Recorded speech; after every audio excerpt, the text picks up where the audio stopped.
Hey gang, Melissa Hinault here with the Burnout to All Out podcast. I'm a mom of three, corporate burnout that built a secondary six-figure income around my 9 to 5 with little kids. This set me free and allowed me to fire my boss and pursue my wildest dreams. It took grit, persistence, and belief. But now operating multiple six-figure businesses as an online entrepreneur and business coach, I have become a serial entrepreneur with a passion to inspire more burnouts to take the leap and go all out and live out their dreams. Each week, I'll bring you inspiring all-out guests, lifestyle business tips and tools to empower you to take the leap from burnout employee to all-out entrepreneur, making your passion your paycheck. If this mom of three, corporate burnout, can go all out, so can you. Here we go. Oh my goodness, guys. So excited for my guest today, the esteemed David T.S. Wood. David, welcome to the show. Hey, Melissa. Well, I was so great because I had you on my show last week. And, it's so wonderful that we had that time to really connect, because now I feel like we're old friends and we can just get into it, right? I know, right? Oh my gosh. And David still does, he doesn't even still know the story of how he's completely changed my life. He wants me to save it for his podcast, but it might unfold in this podcast anyway. I'm willing. Really, like the number one reason, guys, that I have David on here today is because he is the master of mindset. And the one thing he has done for me as just a master trainer with our company is really master my mindset and really help me believe in what I was capable of. And, we were doing a little back and forth earlier before we launched the podcast talking about fear. So I know we're going to get into that, but let me give you a little bit of background around David first, because I have a large following outside of my network marketing company. You are like famous within my company, but there's people who don't know anything about you. So real quick, I did a little digging on you, and I just want to let you guys know that David's not only is he a trainer, he's also an author. Right? He's like just brilliant with the mindset, but he's worked in over 50 countries. So he's been all over the place. He's got multiple million-dollar companies. So multiple million-dollar companies. We talked a lot about multiple streams of income the other day. So important. And he works on the deep understanding of human conditioning, which again, it may unfold during this, but you really like pattern interrupt for me and changed the conditioning of my mindset, which took me in a total different trajectory. He's really like master of training the trainers, right? And what I love, and this is where I actually want to start, is that at the age of 22, you left your country. 20. Okay. 20. At the age of 20, you left your country to a foreign country in Northern Africa. I don't want to steal your thunder, but you didn't come home for 10 years, right? I never went home. Actually, I've never gone back. So I've gone back to visit. So from there, 40 years ago, I left for 6 days and I'm here now. So okay, are you guys picking this up? Oh my gosh. Okay. Let's back the bus up. I'd love for people just to hear a little bit about your story and kind of your journey to the incredible global speaker that you are today, and trainer and master of multiple businesses, multiple million-dollar businesses, and just impacting so many people's lives. Take us back to before that. Well, first of all, let me just congratulate you, because if you're listening right now, there's something you want, because you're not wasting your time. And obviously working with Melissa, her energy, where she's going and her vision of why she's doing this. So, your time is the most important thing. So I always say, if there's one thing you can learn, just one thing in however long we have, I don't even know how long we're going to be on here. So this is always a surprise to me. So we'll see. But that one thing, that could change everything. And that's really what it's about. And what happened for me, the one thing was accidental. And the one thing for me was at the age of 20, I left school at 15. I left home at 15. I was angry. I hated my parents. I don't even like using that word, but that's what it felt like back then. And I went on a 6-day trip with my dart buddies. I played darts in a pub. Back then I was a window cleaner and a chimney sweep. So that was my job. And window cleaning was really, I know it sounds crazy, but somebody asked me the other day, if you lost everything, I'm very fortunate.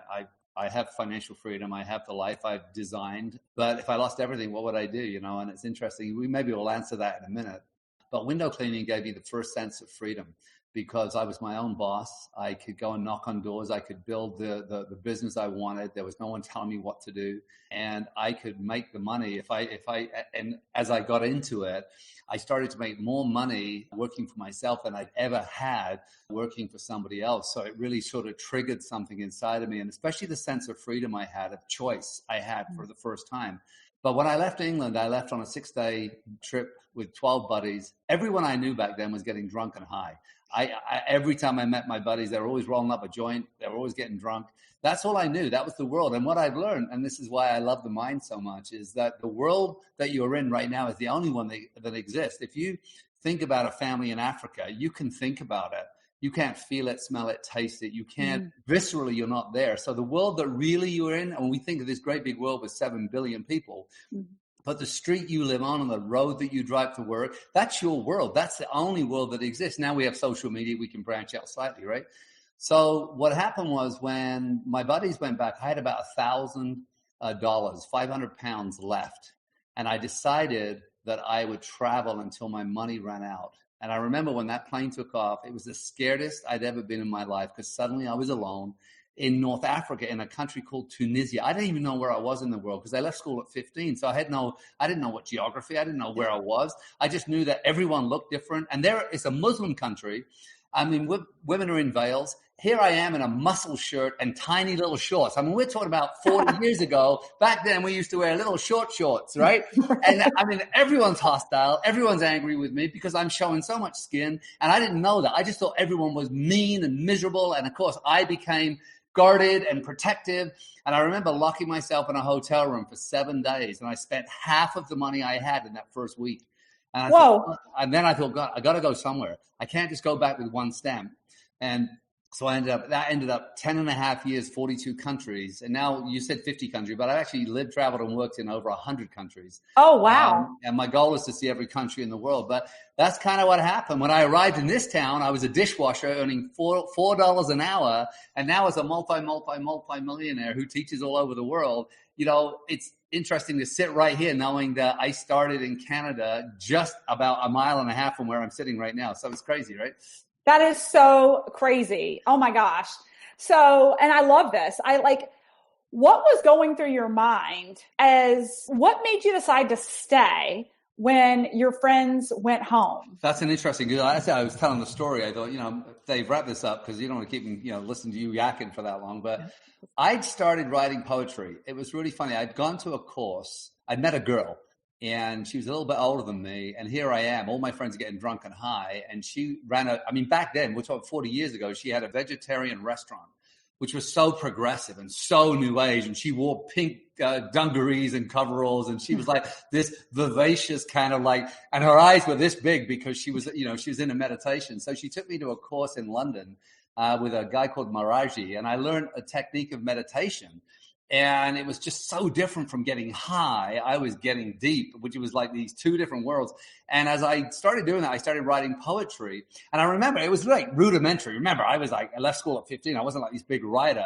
But I remember some of the poems would be to be alone in a crowded room. Is there something wrong with me? How come the people around me don't see the things I see? It's easy to take another drink and obscure the life we've made and hide behind faded minds. What I haven't told these in years. I can't even believe I remember them. So here I am writing about, this world that I was suddenly waking up to.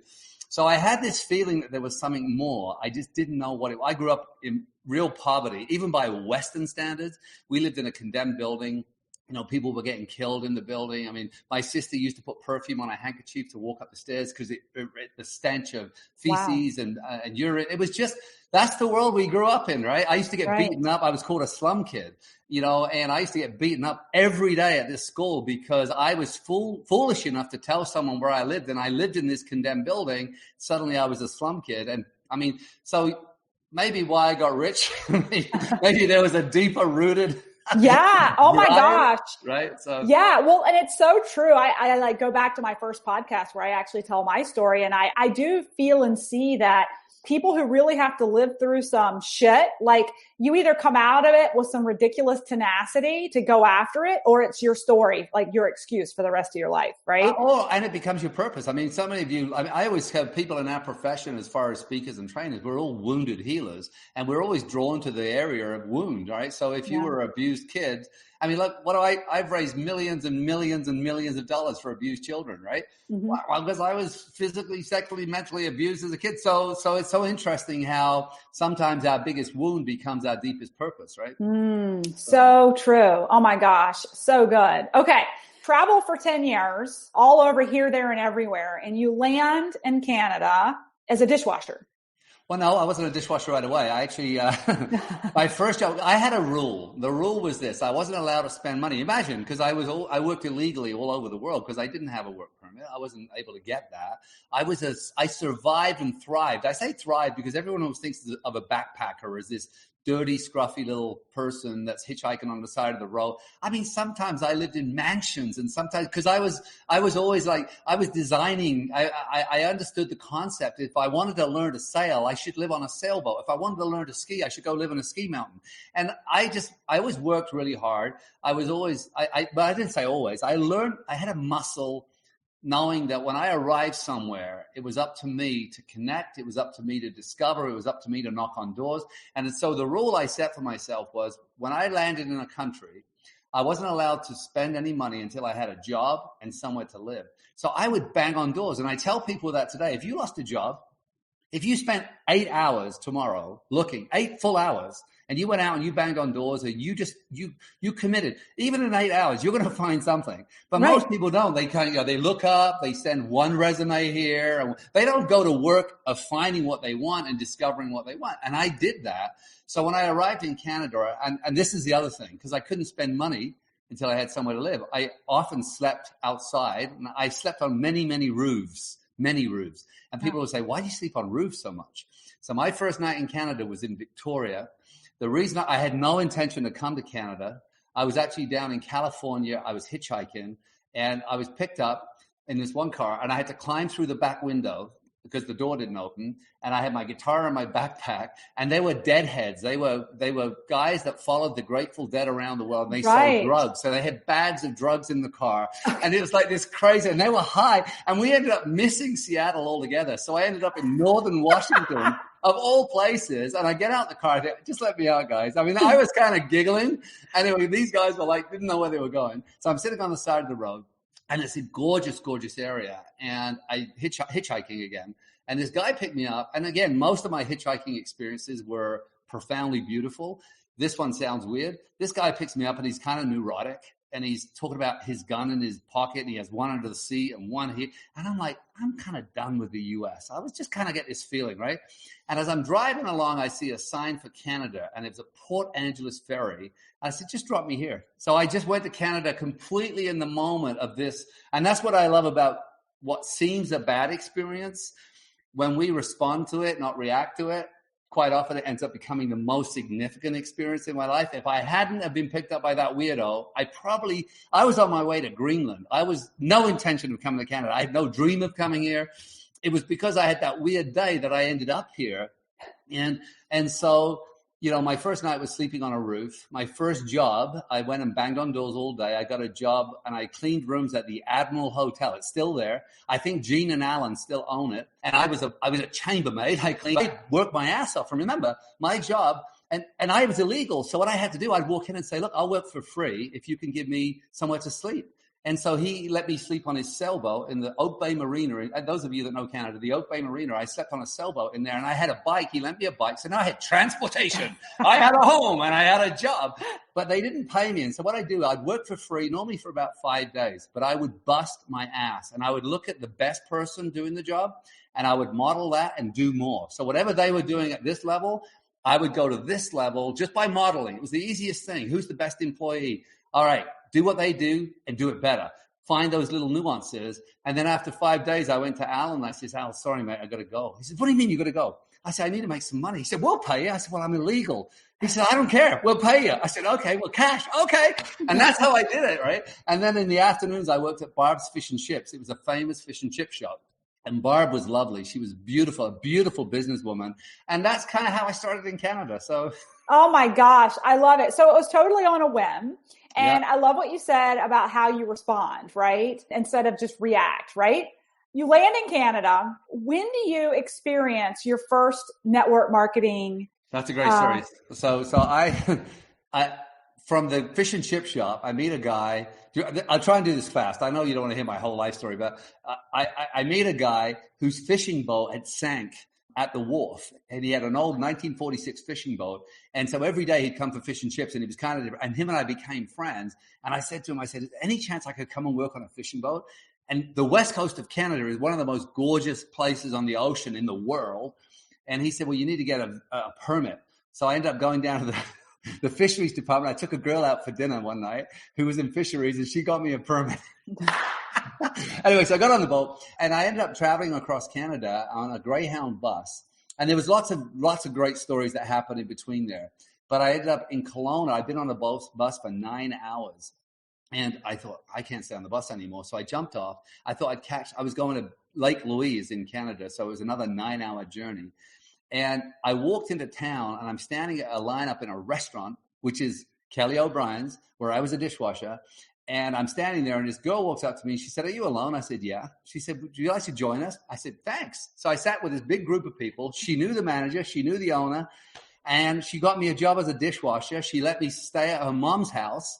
And that's how I started. And so what happened was, as I'm working as a dishwasher, somebody after about 2 months presented me with a network marketing opportunity. And I remember watching the video, and it was like, I had a big VCR. You young people don't know what I'm talking about. It's like a small boat, and you had this tape, you put it in, and it took as long to rewind as it did to watch. You know, you put your finger on it. All of you people are old like me. You remember. I remember. And I watched that thing 30 or 40 times. And listen to this. I was so like, really? You're telling me that there's a thing that I could leverage and I could create kind of wealth for myself? Are you serious? Here I am. I was earning $4 an hour as a dishwasher, Anyway, so I borrowed, imagine this, I borrowed $800 worth of clothes from a store, and I still buy, the guy who owns the store, it's called Dale's Fashions. He lent me clothes because I thought I'm going for a job interview.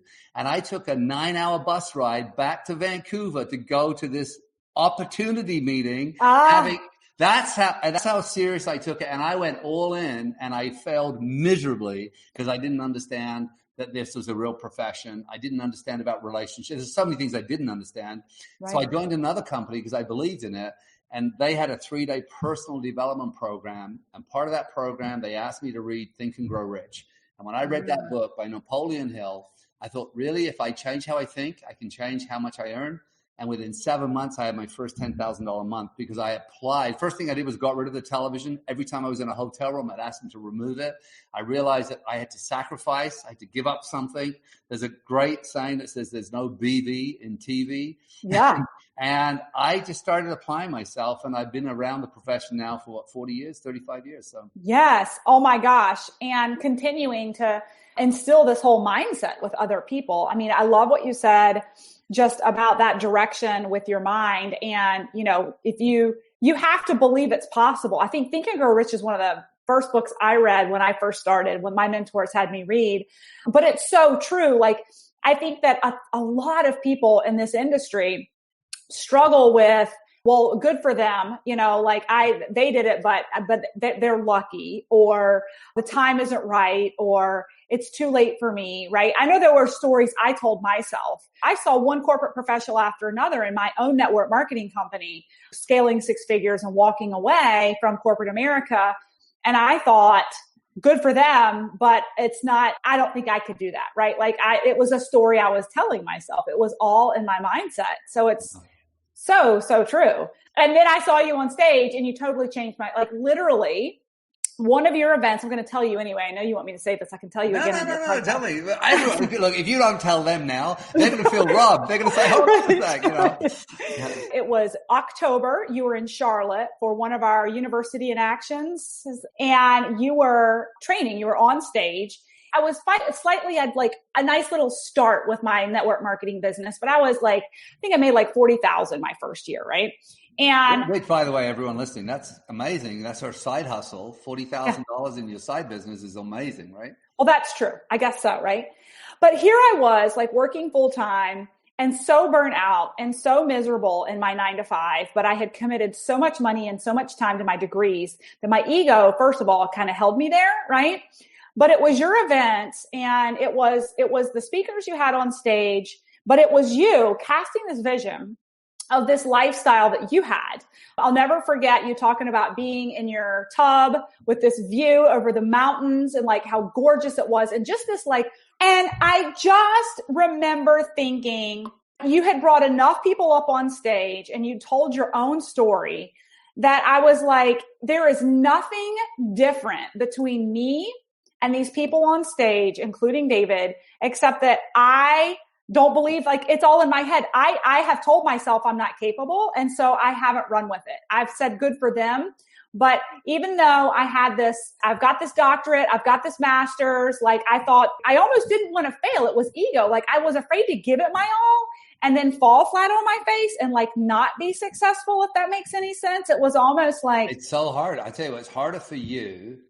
I mean, it's harder. Like I always say, the hardest person to create financial freedom is like a doctor or a lawyer who has a big degree, a big practice, a big house, a big car, and they're over leveraged and they have no time.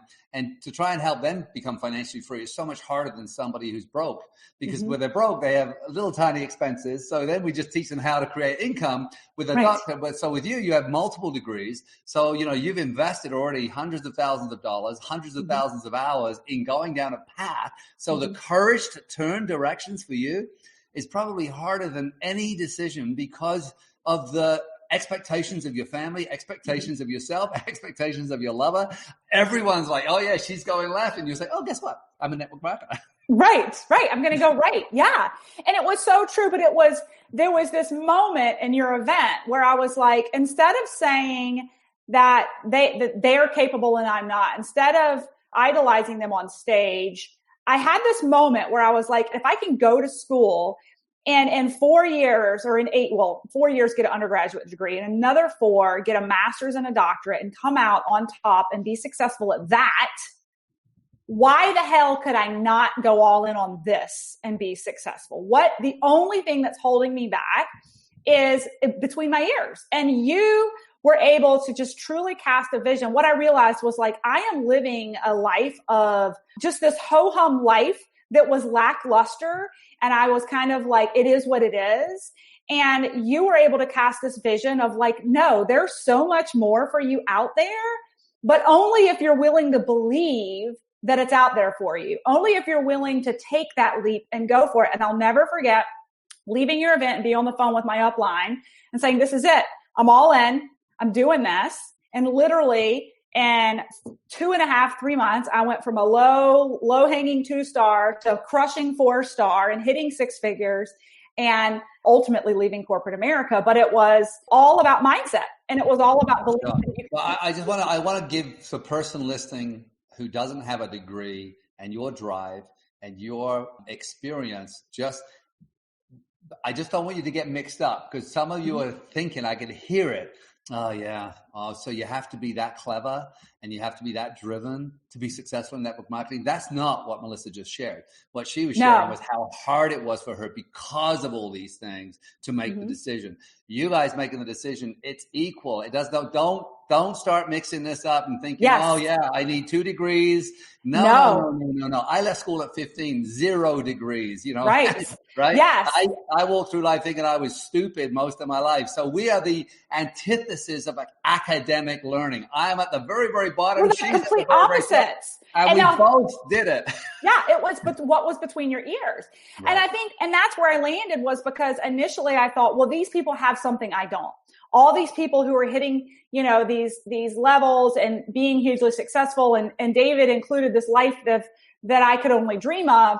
I told myself, well, you have something I don't, right? Like you have this knowledge, this special gift that I don't. And so kind of back to your point, what really kind of talked me out of that negative self-talk was, no, you are just as capable as they are. You have grinded it out in school and you've worked hard, just like they're working hard to have the life that they want. It's just the wrong vehicle. You're in the wrong spot. putting all your energy in this career that's not fueling you for the life you really want to live, right? Sure. Yeah. Well, I would say there's three components, right? Right vehicle, right time, right you.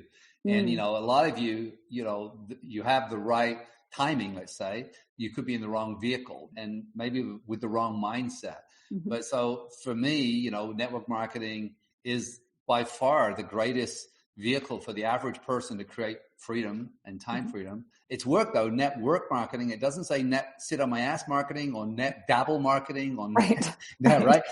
Right. None of those things exist. Network. It's a work marketing. So it's like a profession, like you treat it like a profession. It pays you like a professional. So, but then the right mindset, what I love about, for me, what happened with network marketing is I was able to reprogram my poverty mindset, my backpacking mindset. I mean, remember, I didn't have a car for 10 years. I didn't have any possessions for 10 years. So, I mean, I lived in this kind of, I had everything. I had the adventure. I had this wonderful storyboard, but I still, was working for minimum wage most of the time, right? So again, right vehicle, right time, right you. And that's what I love about a great network marketing company and yours particularly, because I do, I'm part of it. We're biased. Right. Yeah.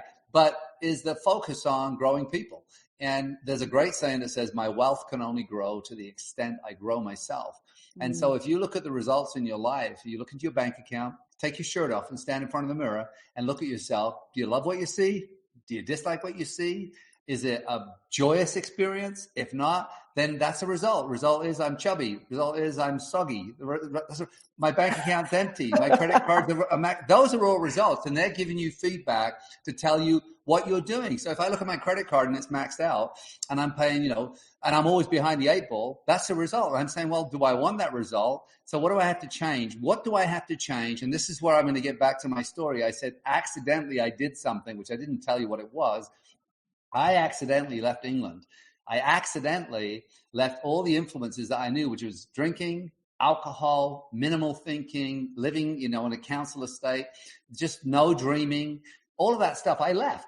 And so environment plays such a significant thing, right? So environment is stronger than willpower. And that's why network marketing companies, especially yours, is so powerful, because the environment itself is most of what you need is a strong environment, an environment that's going to, allow you to dream, an environment that's going to hold you accountable, an environment that's going to sparkle your charisma, an environment that expects you to grow, that encourages you to grow, that kind of environment. But because there's a formula, which I call the process of manifestation. Our thoughts lead to our feelings, lead to our actions, lead to our results. So when you look at that mirror and you're feeling chubby, let's go back. What actions are you taking to get chubby? Well, typically you're not exercising, you're eating badly, you have some very, very poor habits to get chubby. Chubby is something you do. You're doing it to you. It's not the environment. Right. Oh, fast food. Well, you drive up. I don't eat fast food, but if you do, great. But then you're going to be chubby and then you're going to feel shitty. And if you feel shitty, what's your bank account going to look like? It's going to be shitty with it, because shitty feelings. So what's this? Go backwards. Results, actions. How am I feeling? Well, when you're feeling shitty, guess what kind of actions you take? Shitty actions get shitty results. And where do the feelings come from? Our thoughts. So our thoughts lead to our feelings, lead to our actions, lead to our results. But where do our thoughts come from? This is the big thing, environment. Environment is stronger than willpower. So our environment leads to how we think, leads to how we feel, leads to the actions we're willing to take, which leads to the results. So what I love to do is look at my results and say to myself, do I love these results? Well, if I don't, let's go back to the environment, look at the environment I'm in, look at how I'm thinking, look at how I'm feeling, look at the actions I'm taking, and then take full and 100% responsibility for the results, because there's a great saying, which I love. When I take 100% responsibility for everything in my life and everything not in my life, so I'm going to say that again. When I take 100% responsibility for everything in my life and everything not in my life, there's no one left to blame. So then this is the formula that I live by. Oh my gosh. So many nuggets there. And it's so true. It's interesting. I have kind of a similar mantra, and that is that our thoughts become our words and our words become our actions. Right. And I mean, I couldn't agree with you more. It's such good stuff. And I love it. It is. It's true. We were talking about this earlier today, that And I'm glad you actually hit on this, but like our body is our vessel for performance, right? And how you treat your body, how you nourish your body has a huge impact on how you show up in your business, in your relationships, right? And it starts with the level of respect for yourself, right? Oh my gosh, I love it. So, okay. And by the way, some of you, just to get your head out of your, where it's at, if it's in there, your results will tell you if it's in there. If your head's up, your bum, so, but I don't know what kind of show this is, whether I can swear. You're fine. Yes. All right. But, don't mix this up. That, it's this thing. Give me heat, then I'll give you wood. No. You give me wood, and then I'll give you heat. So if you want it to change, don't think, well, you don't understand. I got a shitty job. Really? Well, great. Guess why? Because you got a shitty attitude. So, the idea would be, if you want to have more, give more. Yeah. Become more. Don't think you have to have the money before you can change your body. Change your body and you'll get the money. You'll get more because you're going to feel better. You're going to feel like you're winning. So don't, some of you are, you fall into the victim trap, and I always say the three words that you want to, or one of the challenges I love to give all my students is try it 90 days with no complaining, no justifying, no whining, right? So no justifying, complaining, no whining whatsoever, right? And that is such a powerful thing, because justification is like, my son did that yesterday. He was late to the gym. He wasn't late. He was late for his warm up. The gym wasn't until, because we work out together 2 days a week and he works 3 days alone. But I said to him, I said, Cal, better if we get here early so we can do a proper warm up. He's like, yeah, Dad, I just kind of, it's the alarm. I missed the alarm. And I just said, all I said to him was, I said, Cal, what if next time you say, yeah, it's great. Awesome. My bad. Don't tell me the reason. Don't make the alarm the excuse. I said, because you don't need an excuse. Just say, hey, yeah, you know what? I do feel better when I have a bigger warm up. Don't worry, Dad. I'll do my best next time. I'll do my absolute best next time to be here earlier, because it is better for us both to work out or to warm up properly before we, versus, no, you don't understand. Yeah. Right? Oh, it's the traffic. Really? What's it, the traffic? The traffic's the same every freaking day. Just get up earlier, leave earlier, and don't blame the traffic. Oh, so no blaming, no complaining, no justifying. Those are the three. No blaming, no justifying, no complaining. Oh, so you guys, are you getting that? No, write that down. I might try to practice that. You said 90 days? I got a great story. The leader of our company, Kathy, all right, one time I had a call with her, and this is a great example, because I still have I have crazy thoughts still. It's not like I have mastered my mind, but my mind still does tricky things all the time. I hear lies in my head, even though I speak the truth. My brain often looks for the lies to tell to justify something. So I missed a call with Kathy. Who, by the way, is like the owner of the company. Yeah. Right? So she's a very wealthy, very successful person. And I heard my brain looking for a reason to tell her, an excuse. Like, oh, yeah, the kids. Because if you said to Kathy, yeah, I had a problem with my son, she'd be, oh, don't worry. And I can hear it. So and I hold myself to a much higher standard than that. And so we got on the phone and said, guess what? She said, what? I said, I completely forgot. And she laughed and I laughed and it was done. Energy gone. I absolutely held my integrity. She knew the absolute truth. She knows she can trust me to tell the truth. Boom. Our relationship moves to a higher level, right? Oh, that's so good. Just staying with the truth, being in the truth. Oh, I love this. Okay. One of the things we talked about before we popped on here was fear, right? Because my whole purpose and mission with this podcast, Burnout to All Out, is to really encourage more people to breathe through fear and lean on faith and take that leap, right? You were telling me, it's funny, you just did a post with your son about fear. I actually just did one with my son about fear the other day too. Talk to us a little bit about your challenge. Okay. I saw Ita and Katie, everyone's commenting now. Thank you, everyone. I am seeing it. I'm trying to stay focused, but I am like a little bit of a squirrel over here. Right. Okay. So today I posted on my Instagram account and you'll see the video. And this video isn't of my son. It's of me bungee jumping. Oh, because what we did, I will post Ben. I have posted him before. If you scroll down, you'll find pictures of him doing it. When Ben left school at 17, we did a 9-country tour together. Kind of, it was just like, like a little walkabout, 9 countries. We end up in Australia or New Zealand. Yeah. So in New Zealand, I said to him, let's do a fear week, adrenaline week. What is he? He said, what do you mean? I said, let's do something every single day that scares the crap out of you. He's like, well, okay, why is that? And I said, well, look, because I want you to know 3 things. I want you to understand what fear is. I want you to understand how fear feels. I want you to understand is how you process fear. I want you to understand is what happens when you break through fear. And I want you to understand is how to move the adrenaline week, the fear week, into your real life. So he's like all in. So the first day we went bungee jumping at the Wanara Falls, I think is the original bungee site. And so we jumped and there's some beautiful photographs of us jumping together. It was fabulous, right? We did skydiving at 15,000 feet. We did 2 bungee jumps. One of them, the one that I had the video on today, you have to go look at it and you'll see how high it is. It's the 3rd highest bungee site in the world. Now, when did you do this again? Well, he's 20 now, so this will be 3 years ago, right? When he first left school. But I mean, I do this stuff. If you look at the whole story, so we do Fear Week. But the Nevis bungee jump for him was the scariest thing because it's a little tiny box. Watch the video, a little tiny box suspended between 2 mountaintops. And you have to take like a little trolley cart out. It scared him on the trolley cart. It's like you're up there, 3rd highest bungee site in the world. We're talking about 440 feet off the ground into rocks on the bottom, right? And he was like, this was freaking him out. Anyway, so we go up there. And I was watching it. I could tell his body language, right? He was just like contorted. He gets out on the ledge and you'll see, but again, if you watch the video, you'll see because there's a camera right above. You'll see how it looks when you're standing on that ledge. And normally they go 3, 2, 1, bungee. And they go 3, 2, and you can see him all hunched over, right? And he gets to bungee and he looks around. He says, can we start from 10? Right? So he's standing there and he's like now having to process fear at the highest level because he's already gone past the jump time and now he's having to fight with the fear.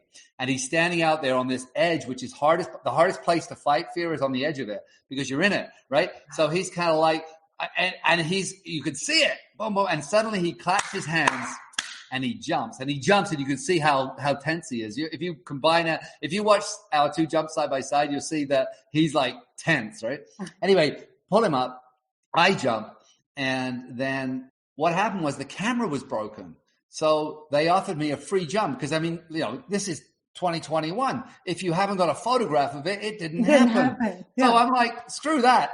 So they gave me a free jump. So I had to come back the next day, and I said to Ben, do you want to come out with me? When he came out on the trolley cart again and he's just sitting up there again, he said, Dad, I was as scared with you jumping as I was with me jumping, right? Anyway, so the next day we did a 15,000-foot skydive. By this time, he started to learn what fear was and what he was doing. And then he looked at me, he said, how come you're never scared? And I said, well, Ben, it's not that I'm not scared. It's just that I don't behave. I said, if you understand the definition of the word fear, it's the anticipation of pain. The anticipation of pain. And the word anticipation, I said, is it a past word? Is it a present word? Or is it a future word? He said, well, it's a future word. I said, exactly. So fear exists where? He said, well, in the future. So I said, what do I have to do then to experience fear? He said, well, you have to go into the future. I said, yeah, but what do I have to focus on to get really scared? He said, the worst result. So I said, so what you're doing and what I'm doing. What I'm doing when I'm on the bus, I'm talking to the people around me. I'm enjoying the views. When I get off the bus, the person that's putting me in a harness, I'm chatting to them. I'm finding out their story. When I'm on that little trolley cart, I'm looking at the beautiful mountains. And when I get into the cart there, I'm enjoying the music. I'm watching the people. I'm appreciating it. By the time I get to the edge of the bungee site, I haven't thought about the jump. I'm thinking, I'm enjoying it. And then when I'm right on the edge there, guess what? All I got to do is jump because I haven't spent the last 45 minutes scaring the crap out of myself people say, well, I'm scared of flying and I'm a pilot. I said, no, you're not. You're scared of hitting the ground. You're not scared of flying. I mean, you're scared of crashing, right? Okay. Right. That's what we should do. We should tell the truth. So here's the beauty of the story. So Ben, we do the adrenaline week and we do jet boating. We do, so many beautiful things. And our friendship, we are best friends. And to have that with your son, he's 20. But what happened was when we left New Zealand, we ended up doing an event together in Vanuatu. And then I looked at him, I said, so what you going to do? And he's left school now, right? And I said, you don't have to go home. I said, why don't you just go do something? Why don't you use that new muscle you have and go do something? So you know what he did? He traveled alone. He hitchhiked across Japan and he couch surfed across China alone. So he took the experience on the bungee platform and then brought it into a real life situation where he continued to face the unknown. Because remember, fear of the unknown is one of those great fears that most of us have. If each one of you right now, if I said with certainty, every single person you spoke to would say yes. Every single person here would speak to every single person in front of them. But because of you're scared, they're going to say no. Most of you don't ask or don't because you're so afraid of two little letters, N-O, right? Currently, so when we get back from his trip, he's home for just a week and he moves to Vancouver alone. Now, remember, he's only 17 at the time. So now he lives in Vancouver. Recently, now he lives in Montreal and he just moved there. During COVID, my youngest son moves to Montreal, gets an apartment. And so what I'm saying is that I wanted that experience of breaking through fear to start to show up in his behaviors and choices, because I remember how scared I was being alone in Tunisia. And here's this little monkey buggering off around and just like arriving in Montreal where they said, oh, listen, it's COVID. You'll never get work. You won't find an apartment. He finds an apartment. And I challenged him. I don't help my kids financially a lot. I said, Benny, I said, if you can get work in the first 7 days, I'll pay 3 months of rent because I know what that takes. You can either sit there and, oh, there's no jobs, or you can bust your ass and find work. He had a job in 24 hours and now he has 2 jobs, right?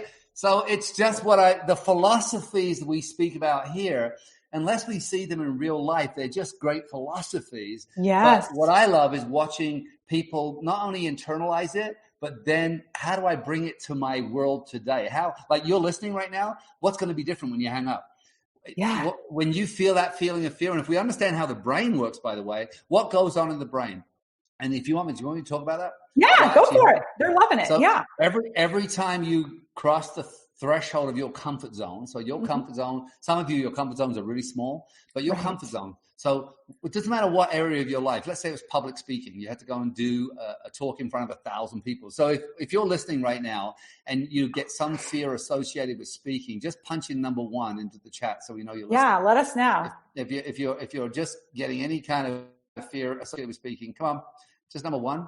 Or if you have any fear associated with anything outside your comfort zone, it doesn't matter what it is. Maybe it was flying or maybe it was bungee jumping. Let's say if you think about bungee jumping and you have any kind of fear, right? So what happens is when we get on the edge of our comfort zone, as soon as we step across it, thank you, Katie. As soon as we step across it, our body, there's a part of the brain called the psychocybernetic mechanism, and it secretes chemicals into your body. All right. So in other words, when you are on the edge of your comfort zone, you are being attacked with chemicals, and those chemicals in the body are being interpreted as fear, apprehension, doubt, and uncertainty. So what I know is whenever I get that feeling is I'm on the verge of growing. So for me and for successful people like you, Melissa, you get scared too, but instead of stopping and retreating, you understand that this feeling that everyone gets, by the way, all of us get it. It's just some of us are so understanding of it that we get excited by it and it moves us forward. Yeah. Where other people, they get to the edge of their comfort zone. They have this feeling, which is sometimes, sweaty, shaking, heart pumping, all these mind is foggy. These are the normal behaviors when we're being attacked by our own brain, psychocybernetic mechanism.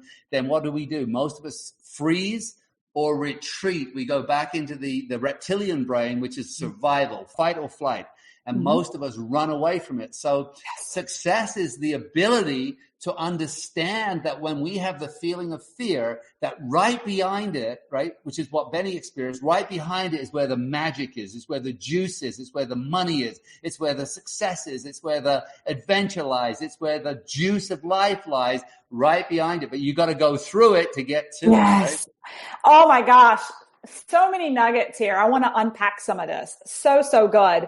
I just love this whole experience. And I was recently reading a book that really actually talked about entrepreneurs being less risk adverse than your traditional corporate professional, right? Like you look at the psychology of an entrepreneur who's like, they're willing to take risks. Like what is it about their ability to overcome that fear? and take risks versus the calculated, like totally risk adverse, conservative human. And I want to expand upon this a little bit because I think that because you and I both, we have our home network marketing company that creates a phenomenal residual income. But one thing that I've learned from that is that experience, even with you on stage and coming home and making that decision and breathing through that fear and going for it, and then realizing that I could succeed at something I was terrified of, right? Like where I'm going with this is what I love about the industry of network marketing is you can actually overcoming that fear and, breathing through fear. And on the other side of that sheer excitement and that freedom that you create, to me, just was like dropping the pet, like just dipping my toe in the water. Now on the back end of that with dabbling in the entrepreneurial space, right? So like just a year ago in October, I had the idea of this whole LinkedIn Academy, right? And those little demons in my head were trying to tell me nobody's going to like it. Nobody's going to buy into it. Like, what if they don't like it? But because of my experience, like that pattern interrupt and that conditioning, because of that experience in network marketing of taking that leap and breathing through that fear, I truly believe it gave me that experience and mental toughness to say, no, I'm going to do this. I'm going to move forward. And it's interesting because with each step, with each iteration and growth of my business, it's become less and less scary and a whole lot more fun, right? And I think it's that like step after step after step of just jumping through the fear, and it almost becomes addictive. It's like, what can we do next? Well, I think it is. I like the term addictive, but I think what it is it becomes your new normal. Because, that's the thing is you have a normal understanding that feeling. So some of you feel great when you eat chocolate, and some of you feel great when you're sitting on your favorite chair watching a movie you like, or, the TV series. You think about that, why binge watching is so prevalent on Netflix and why YouTube is set up the way it is to get people to binge watch, right? Because they know that most people, they can pull them and lure them into an experience that is completely safe, doesn't do anything for them whatsoever except keeps them in one spot. But some of us get excited by the challenge, the experience, it's the wall. I mean, there's a great saying by Randy Pausch, and it said, the walls are not there to keep us out. The walls or obstacles are not there to keep us out. The walls or obstacles are there to see how badly we want it. Yes. Right? And so again, so we can become the kind of person that that feeling of comfort is being uncomfortable.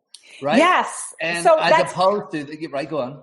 Well, no, I was going to say, so you totally nailed it. And it's funny because I think you've totally nailed it, is that now it's not that the fear's not there. It's almost exhilarating, and I'm okay with it. Like, because I know what the opportunity on the other side, right? Yeah, so yeah. I like what you say about that. Just like you're used to it. It's your new normal, right? Yeah.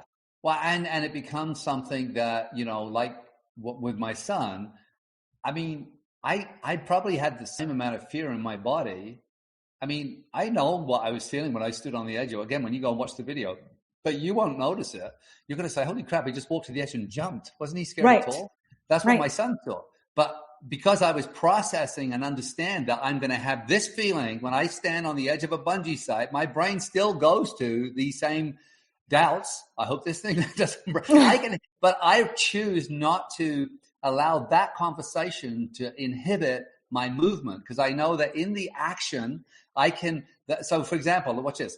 I can be thinking, I can't pick up my phone. I can't pick up my phone. I can't pick up my phone. I can't pick up my phone, right? I can still do it, and I can be thinking something. So that's what happens with a lot of people, is their brain is tricking them. Remember, we can't trust our brain. The brain is not designed to be rich or happy. In fact, I just did a show yesterday with a woman that she is the founder of the Happiness Museum in London, England. And she's just talking about how happiness and how we can't trust our brain because of the reptilian survival mechanism of the brain is that we actually have to have daily practices to rewire our brain to do to fight against what it's naturally going to do. And most of us are imprisoned by ourselves, by our limited thinking, not realizing we kind of trust, or we start to trust our thoughts, yet our thoughts, unless they're truly positive, most of them are conditioning, and most of them you shouldn't be trusting. So what I listen to in my body when it's positive and it pushes me forward, I listen. If there's seeds of doubt or negativity or whatever, I don't listen to that because I realize that's conditioning. Yes. You watch a baby, you think back to when your son first started to talk. Your son didn't look in the mirror for the first few years of his life and say, I'm a loser, I hate myself. Yeah, a lot of adults look in the mirror and the first thing they do is I'm not good enough is the number one. And that's what this woman said on my show, Victoria, yesterday. Her name's Victoria Johnson.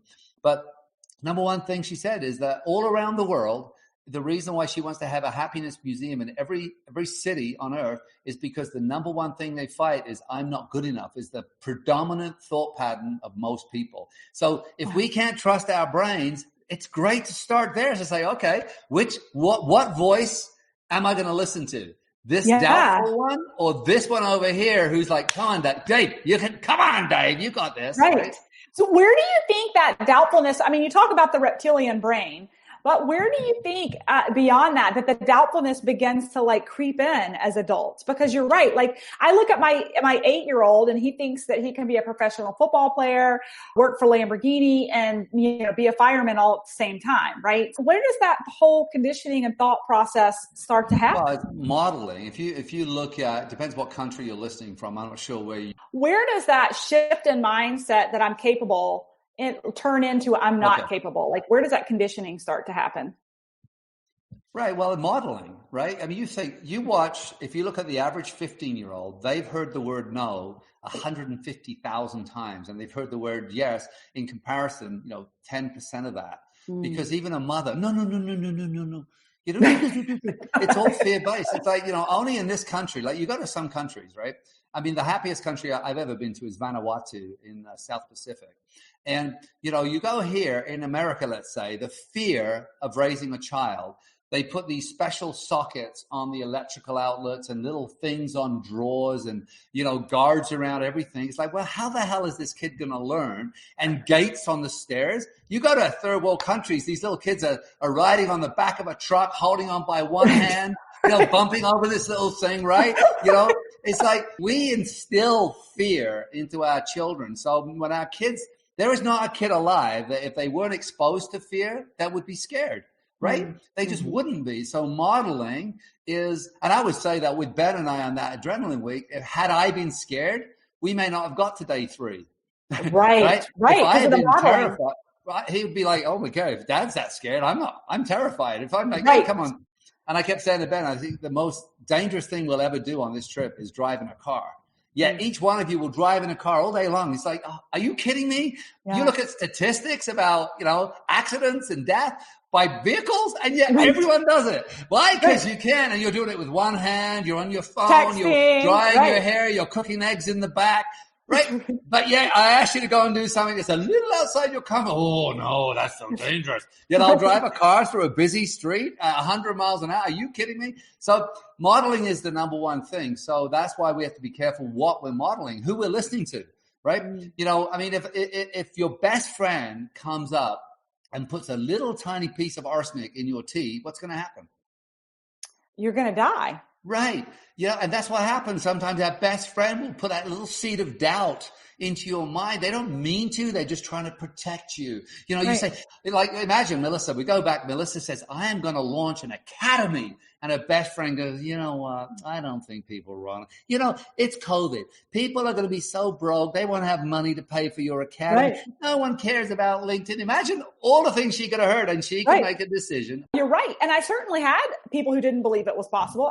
Hey, God love him. I love my husband. He thought I was off my rocker when I started to launch it. But luckily, I invested in a business coach, and I'm in a mastermind and surrounded myself with 18 other women who had great ideas, and I saw them scaling and growing these incredible businesses and making massive impact. And so instead of choosing to listen to the naysayers, I chose to submerge myself with people who were, a whole nother, like, when we talk about an elevator, they were like 4 stories higher than I was, like on that rocket ship, moving upwards. And that gave me confidence of where I was headed, right? And like the support and the lifting up. And it's, And with the mastermind approach, you get experience, because, there's a great saying that says experience is something you get just after you need it. And with a lot of people, they'll try something and fail, and then they'll stop. And for me, it's a question of, let's try that. Well, if it doesn't work, let's make the adjustment. Let's try it again, make the adjustment. And if we keep making the adjustment, because feedback is such a cool thing. So if we're doing something, it's not working, let's do it. Let's see, did it work? Do we get the results? We're going to go back to the results, come back, let's make a tweak, But a lot of people, they'll say, that's what, like with network marketing, it's the highest paid profession on the planet Earth. And we have the coolest and kindest and most generous, wonderful people like yourself. And yet most people come in, they dabble, they're half-assed, they don't ever learn the skills, and they say, oh, it doesn't work. Really? Are you kidding me? Of course it works. It works. Right. You haven't ever treated it like a business, and you've never gone to school to learn and become a professional network marketer. So let's go back to your, job that you're not loving and getting paid just enough so you won't quit, and you'll work just hard enough so they won't fire you, and you'll be miserable. Or you go in and you say, guess what? I'm going to approach this like Melissa did. I'm going to surround myself with successful people. I'm going to listen and model what they say, and I'm going to keep constantly, even 1% improvement every day. That's my big philosophy. 1% better every single day. That's what I try in the gym. I just go to the gym. I just want to get 1% stronger, just a little tiny bit. And I can see the results, and it drives me, right? Oh, so true. I do the same thing. I do a lot of Orange Theory. And so it's very numbers based. So I know when I get there, I'm like, I'm going to increase by this one little increment, like every week. I don't do it every day, but every week. So good. Okay.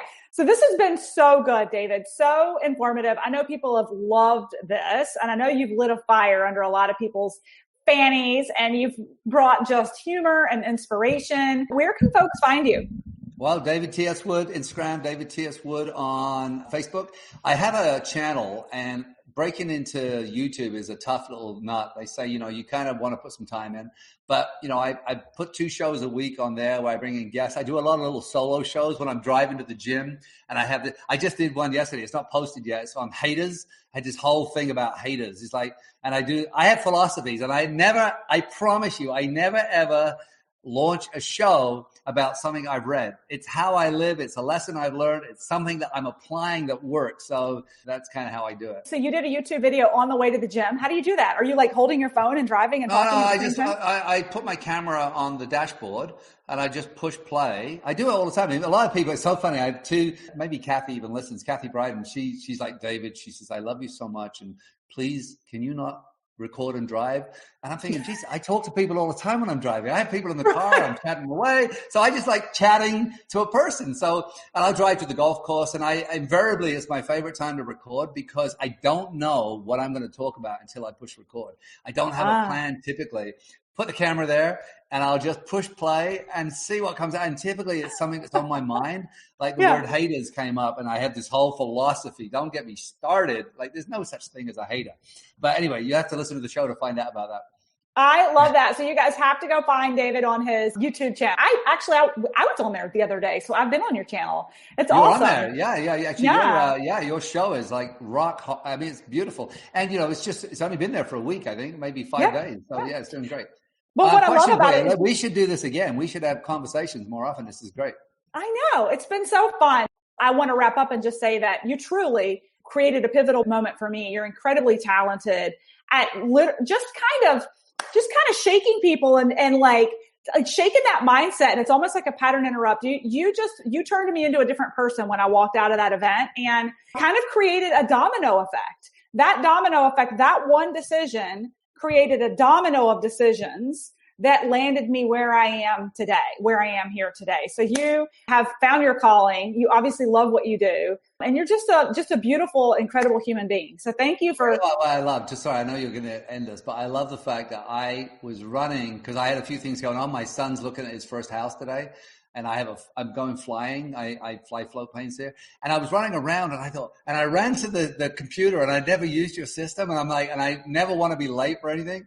And I love the fact that really just arriving in this moment and the depth of our conversation and how light and full and tingly I feel because of great conversations are so beautiful. So thank you. And thank you this has been a highlight of my day so far. So thanks. Oh, well, thank you. Thank you so much, David. You guys go find him on media and check him out. Check him out on YouTube. Thanks for listening to the Burnout to All Out podcast. For free resources, materials, or information on my coaching services, go ahead over to livethefreelife.co. That's livethefreelife.co. Or check out our Facebook community at Burnout to All Out, and make sure you follow Burnout to All Out on Spotify and subscribe to iTunes. And it would truly mean the world to me if you paused for just a second, gave me that 5-star review of the show, and be sure to share this episode with any burnouts you think would be inspired to go all out after hearing this episode.